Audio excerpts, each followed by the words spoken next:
इस वीडियो में हम बात करने वाले हैं print on demand T shirt business model के बारे में। ठीक है, हम बात करेंगे कि शुरू कहाँ से करना है, क्या मार्केटिंग क्या है, डिजाइन्स कैसे हैं, तो ये सारी चीजें हम इस वीडियो में बात करने वाले हैं। तो आप वीडियो को एंड तक देखना और चैनल को सब्सक्राइब कर लो। तो शुरू करते हैं। देखो, जो सबसे पहली चीज और सबसे इंपॉर्टेंट चीज है वो होती है निश। ठीक है, प्रिंट ऑन डिमांड में आप जब निश में काम करते हो, ठीक है, तो आपको शुरू करने से पहले, बिजनेस को शुरू करने से पहले आपको ये देखना होगा कि आखिर आप टी शर्ट सेल किसको करोगे। ठीक है, आपकी ऑडियंस क्या चीज, कौन सी ऑडियंस है, आप कहां पर उस चीज को सेल करने वाले हो। तो आपको पहले तो अपनी निश खोजनी पड़ेगी। अब निश कैसी होती है, ठीक है, यानी कि किस निश में आपको जाना चाहिए। या जैसे पहले लोग पूछते हैं कि कौन सी निश बहुत अच्छी है कि मैं उसमें चला जाऊं, टी शर्ट सेल कर दूं। तो प्रिंट ऑन डिमांड में क्या होता है कि आप उस निश को पकड़ो जिस चीज से आप रिलेट कर पाते हो, क्योंकि जब आप किसी चीज से रिलेट करते हो तो आपको उस फील्ड के बारे में जानकारी होगी। ठीक है, फॉर एग्जाम्पल, अगर आप इंजीनियर हो तो आपको इंजीनियरिंग में क्या क्या चीजें होती हैं वो आपको मालूम है, क्योंकि आपने वो चीज एक्सपीरियंस की है।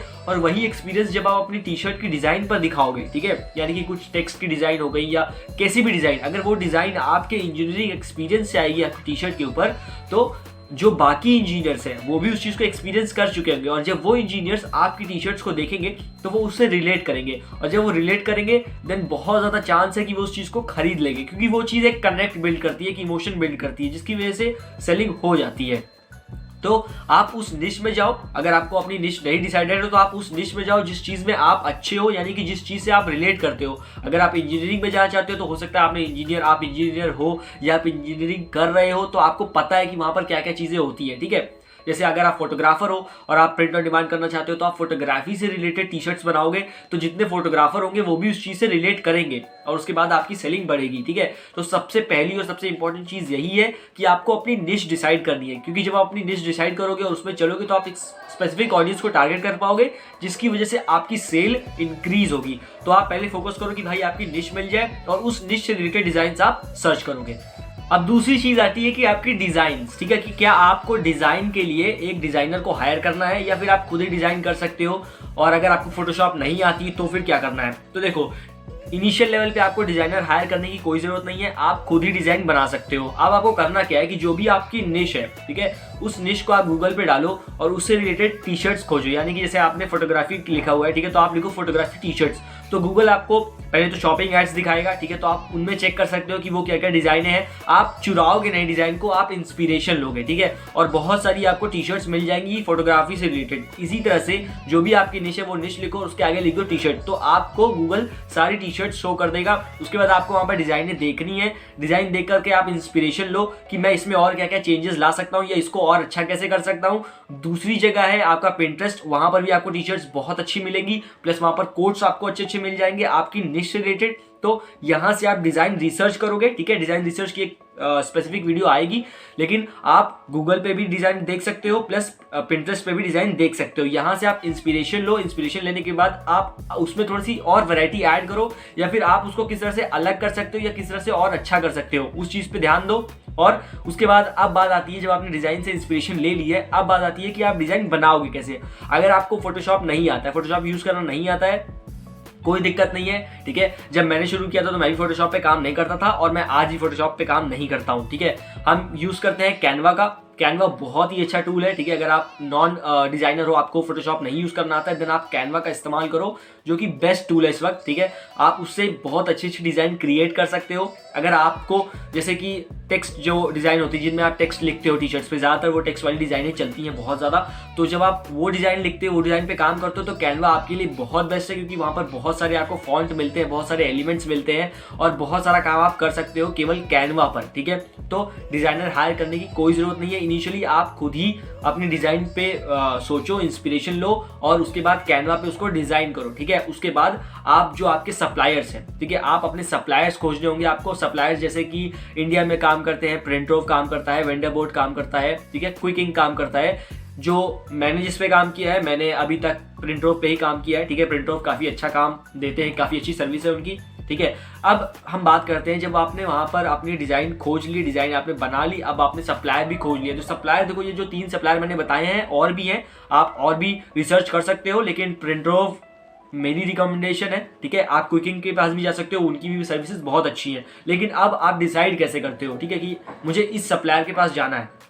देखो, जो सबसे पहली चीज़ आपको ये देखनी है कि उनकी प्रोडक्ट की क्वालिटी क्या है, रिव्यू क्या क्या है, ठीक है। उनकी साइट पे तो आपको सब अच्छा ही मिलेगा, ठीक है। आप बाहर कोशिश करो, कोरा पे देखो, कोरा पे हो सकता है आपको उनके रिव्यू मिल जाए, या फिर यूट्यूब पे आपको उनके रिव्यू मिल जाए। दूसरी चीज़ आप ये देखो कि वो टाइम कितना लेते हैं, कि आपकी टी शर्ट जब आपने उनको डिज़ाइन दे दी, आज आपने उनको ऑर्डर दे दिया कि भाई ये टी शर्ट आप भेज दो इस पर्टिकुलर बंदे को, ठीक है, तो वो कितना टाइम लेते हैं उस टी शर्ट को प्रिंट करने में, प्रिंट करके वहाँ तक शिप करने में। अगर वो टाइम एक हफ्ते से ज़्यादा लग रहा है, एक हफ्ते के अंदर टी शर्ट वहाँ तक पहुँचनी चाहिए, ठीक है। एक हफ्ता नहीं तो 7 से 9 दिन के अंदर टी शर्ट उस बंदे के पास होनी चाहिए, क्योंकि जब उससे ज़्यादा होता है तो ऑर्डर कैंसिल हो जाता है, और अगर ऑर्डर कैंसिल होगा तो आपका लॉस हो जाएगा। लॉस इन द सेंस कि आपकी जो मार्केटिंग कॉस्ट है वो खराब हो जाएगी, ठीक है। तो आपको करना क्या है, आपको ये देखना है कि वो टाइम कितना ले रहे हैं। अगर बहुत ज़्यादा टाइम लग रहा है, उनको 10-12 दिन लग जा रहे हैं, देन आपको बहुत ज़्यादा दिक्कत हो जाएगी, क्योंकि आपके ऑर्डर कैंसिल होने लगेंगे, जिसकी वजह से आपका जो मार्केटिंग कॉस्ट है वो खराब होगा। तो आपको पहले ये देखना है कि भाई जो भी सप्लायर है वो टाइमली डिलीवर कर पाए, ठीक है, और क्वालिटी अच्छी होनी चाहिए, वरना क्वालिटी भी अगर खराब हुई तो वो टी शर्ट्स आपकी कैंसिल हो जाएंगी, एंड रिटर्न आने में फिर आपको और ज़्यादा दिक्कतें होंगी। क्योंकि यहाँ पर क्या होता है प्रिंटोर में कि जो शिपिंग का पैसा है पहले आप देते हो, अगर आपकी ऑनलाइन पेमेंट नहीं होती है, कैश ऑन डिलीवरी है, तो आपको पहले पैसा देना पड़ेगा प्रिंटोर को, शिपिंग का भी और टी शर्ट का भी। फिर प्रिंटोर वहाँ पर पहुँचाएगा, उसके बाद वहाँ से टी शर्ट आपको लेके आएगा, पैसे लेके आएगा और पैसे आपको देगा, ठीक है। ये सबका यही चलता है अगर आप कैश ऑन डिलीवरी में करते हो तो। इसमें भी एक स्पेसिफिक वीडियो मैं बना दूंगा। तो सप्लायर के लिए आप ये चीज़ें देख लो कि भाई वो टाइमली डिलीवर कर रहा हो, ठीक है। उसके बाद उसकी प्रोडक्ट की क्वालिटी अच्छी होनी चाहिए, और कैंसिलेशन के बाद क्या चीज़ें हैं, क्या क्या चीज़ें होंगी। अगर प्रोडक्ट कैंसिल होता है तो उसके बाद वो टी शर्ट कहाँ जाएगी, क्या उसको दोबारा शिप कर सकते हो। जैसे प्रिंटोर में ऑप्शन है कि अगर आपकी टी शर्ट कैंसिल हो जाती है तो वो टी शर्ट वापस आ जाती है। उसके बाद अगर फिर से कोई बंदा उस टी शर्ट पर ऑर्डर करता है तो यही टी शर्ट उस बंदे को भेज दी जाती है दोबारा से रीपैक करके। तो आप ये काम प्रिंट ऑफ से कर सकते हो। बाकी क्विकिंग पे भी आप देख लो कि क्या ये ऑप्शन अवेलेबल है। तो इस तरह से आप डिज़ाइन बनाओगे, डिज़ाइन बनाने के बाद अपने सप्लायर को खोजोगे, और सप्लायर खोजने के बाद आप टी शर्ट्स वहाँ तक पहुँचाओगे।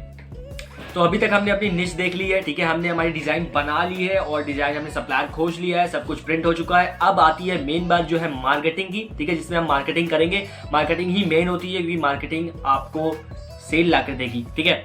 अब देखो, हम बात करते हैं जब हम डिज़ाइन प्रिंट ऑन डिमांड में आते हैं डिज़ाइन, तो यहाँ पर हम पहले टेस्ट करते हैं अपनी डिज़ाइन को। अब अलग अलग तरीके से टेस्ट होती है। मैं जिस तरह से टेस्ट करता हूँ हो सकता है दूसरे लोग उस तरह से ना टेस्ट करते हो, वो किसी और तरीके से टेस्ट करते हो।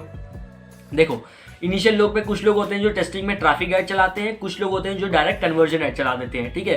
तो मैंने दोनों कर रखे हैं। जो मेरे लिए बेस्ट वर्क करता है वो ट्रैफिक ऐड वर्क करता है। अब देखो, ट्रैफिक ऐड में क्या होता है, जब आप अपनी डिज़ाइन को टेस्ट करते हो तो आप क्या करते हो, आप एक ट्रैफिक ऐड चलाते हो अपनी निश वाले बंदे के लिए। आपने एक जो निश बना रखी है उस निश के बंदों को ही आप टारगेट करोगे। आपकी जो टी शर्ट है, लेट्स सपोज आपकी जो टी शर्ट है वो इंजीनियरिंग के लिए है, ठीक है, यानी कि इंजीनियरिंग वाले बंदों के लिए है। तो आपने क्या किया, आपने मार्केटिंग जो आपकी टारगेटिंग है उसमें आपने इंजीनियरिंग जैसे बंदों को टारगेट कर रखा है। अब वो टी शर्ट उन्हीं लोगों को शो करेगी जो इंजीनियरिंग से रिलेट करते होंगे, जो उसमें इंटरेस्ट रखते होंगे, ठीक है। अब वो टी शर्ट वहीं पर जाकर शो होने वाली है। तो हम क्या करते हैं, हम ट्रैफिक ऐड चलाते हैं और देखते हैं कि क्या वो लोग उस टी शर्ट में इंटरेस्ट दिखा रहे हैं, क्या वो हमारी वेबसाइट पर आते हैं, क्या उस पर क्लिक करके हमारी वेबसाइट पर आ रहे हो, वेबसाइट पर आने पर वो क्या कर रहे हैं, क्या हो सकता है वो चेकआउट तक जाकर छोड़ दें, हो सकता है वो खरीद लें। तो जब आपकी ऐसा होता है, अभी तक जो मेरे साइट्स हैं वो ये होता है, जब हम ट्रैफिक ऐड चलाते हैं टेस्ट करने के लिए तो उसी ट्रैफिक ऐड में ही हमको 1 या 2 सेल आ जाती है ना। क्योंकि अगर हमारी टारगेटिंग बहुत अच्छी है और टी शर्ट भी हमारी अच्छी बनी है, हमारी डिज़ाइन भी अच्छी बनी है, अच्छे से लोगों को रिलेट कर रही है, तो आप जब ट्रैफिक ऐड चलाओगे तो उसी ट्रैफिक ऐड के अंदर आपको 1 या 2 सेल मिल जाएगी। और आप ये 1-2 दिन तक कंटिन्यू करो। अगर आप देखते हो कि आपको रोज सेल आ रही है, देन आप इस डिज़ाइन पर चांस ले सकते हो, यानी कि इस डिज़ाइन पर आप कन्वर्जन ऐड भी चला सकते हो। अब टेस्टिंग कन्वर्जन ऐड से भी होती है, सेम काम किया जाता है। कन्वर्जन ऐड का टेस्टिंग की जाती है, लोग आते हैं, देखते हैं, अगर वो टी शर्ट आपकी बिकने लगती है, रोज की 1-2 सेल आ रही है, depending on your add budget. ये 1-2 सेल जैसे मैं बात कर रहा हूँ, अगर आप 350 का ऐड बजट रखते हो या 500 का ऐड बजट रखते हो, तो अगर आपकी 1-2 सेल निकल रही है तो मतलब कि आप उस डिज़ाइन पर काम कर सकते हो। लेकिन कब, जब आप 1 हफ्ता 1.5 हफ्ता तक उस पर ऐड चला लेते हो या 5-6 दिन ऐड चला देते हो और आप देखते हो कि आपको 350 रुपये जब आप लगा रहे हो या 500 लगा रहे हो तो आपको 2 से 3 सेल रेगुलर मिल रही है, देन आप उसको थोड़ा सा स्केल कर सकते हो। बहुत ज़्यादा स्केल नहीं करना है कि आपने 350 का ऐड लगाया, आपको 2 सेल आ रही हैं और आपने फिर सीधा ही 1000 चला दिया। ऐसा नहीं, धीरे धीरे आप बढ़ाओगे उसको, है ना। तो आपको क्या करना है, आपने डिज़ाइन जो बना रखी है उसको आपको टेस्ट करना है। टेस्ट कैसे करोगे, आप ट्रैफिक ऐड चलाओगे, ट्रैफिक ऐड चलाना है या फिर आप कन्वर्जन ऐड चलाना है, ये आपके ऊपर है। आपको आपकी टारगेटिंग अच्छी रखनी है। आपका जो जो टी शर्ट जिस निश में बना हुआ है उस निश को आपको फोकस करना है। जैसे आप इंजीनियरिंग की बात की मैंने, अब इंजीनियरिंग में अगर आपकी टी शर्ट कोड पे है, ठीक है, यानी कि आपने अपने टी शर्ट पे कुछ कोडिंग कर रखी है, तो वो सीएससी और आईटी वाले बंदों को ज़्यादा पसंद आएगी। तो आप टारगेटिंग में इंजीनियरिंग को करोगे ही, उसके बाद उसको ब्रेक करोगे किसमें, सीएससी और आईटी वाले बंदों में। यानी कि वो टी शर्ट उन लोगों को दिखाई जाएगी जो सीएससी और आईटी में इंटरेस्ट रखते हैं, कोडिंग में इंटरेस्ट रखते हैं, है ना। तो टारगेटिंग जितनी अच्छी होगी उतना ज़्यादा आपको लिंक क्लिक मिलेंगे और उतना ज़्यादा आपकी एड कॉस्ट कम रहेगी। यानी कि अगर जो ट्रैफिक ऐड की जो ऐड कॉस्ट आती है ज़्यादा से ज़्यादा आपको 1 रुपये 2 रुपये इतने के बीच में रहनी चाहिए, ठीक है। जैसे आप 1-2 दिन ऐड चलाने लोगे तो आपको पता चल जाएगी जो आपकी ऐड कॉस्ट आ रही है वो 1 रुपये या 2 रुपये तक रह रही है, कभी कभी वो उससे नीचे भी चली जाती है।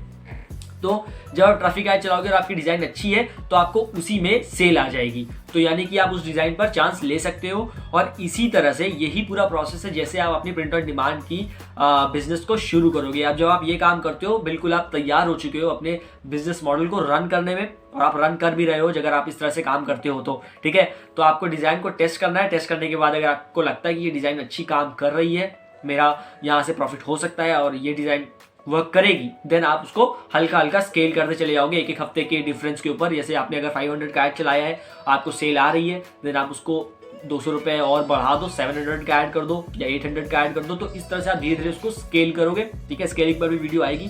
तो ये पूरा तरीका है कि किस तरह से आप अपने टी शर्ट बिजनेस मॉडल को शुरू करोगे, ठीक है।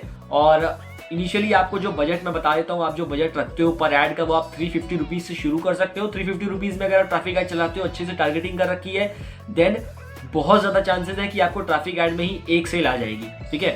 तो ये मेरे स्टैट्स हैं, ज़रूरी नहीं है कि आपके लिए काम करे, हो सकता है आपको एक से ज़्यादा है या हो सकता है आपको एक भी ना है, ठीक है। तो ये पूरा तरीका है कि कैसे आप टी शर्ट बिजनेस मॉडल को शुरू करते हो और कैसे उसको आगे लेकर जाओगे। इस चैनल पर और भी वीडियोस आने वाली है प्रिंट ऑन डिमांड से रिलेटेड। और अगर आपका कोई क्वेश्चन है प्रिंट ऑन डिमांड से या ड्रॉप शिपिंग से रिलेटेड तो आप नीचे कमेंट सेक्शन में लिखो। और आप मुझे इंस्टाग्राम पर ही फॉलो कर सकते हो, नीचे लिंक दिया होगा @GauravSpeaks। और हम मिलते हैं हमारी अगली वीडियो में।